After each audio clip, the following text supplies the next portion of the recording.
Hi guys, it's Umair and in this video I will show you how to firmware update Sony A7S3. So first of all, go on internet and search for latest firmware of Sony A7S3.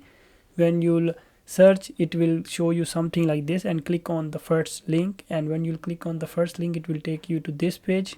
Simply come here and click on this, and then it will give you this info that from version 2.15 you should go to 3.01, and then you can go to 3.02. And if you are on version 2.11 or earlier, first you'll have to go to 2.15 and then you can upgrade to the other firmware versions. So how can you see the firmware of your camera? Simply click on menu, go all the way down to setup, click on setup and go all the way down again. In setup options you will see version, click on version and it will show you the firmware version of your camera.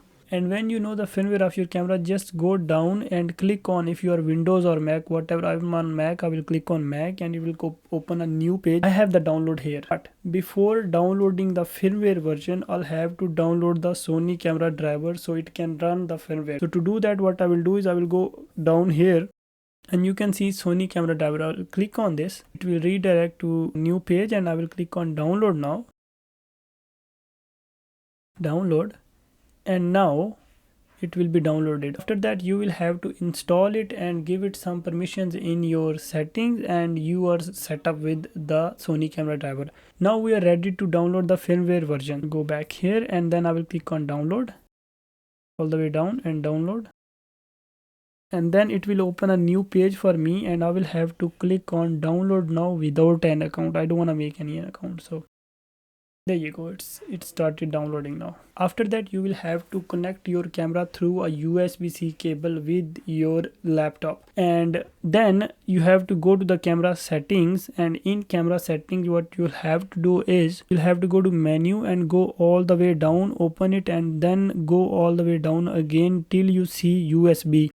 Click on this and in USB it should be on mass storage. My mass storage is not highlighted and I will click on this to know why. And when I click on this, it is telling me it is controlled via smartphone. So I'll go to my network settings and I will turn off the smartphone control, and then I will go back again to setup and to USB, and then there it will let me select the mass storage.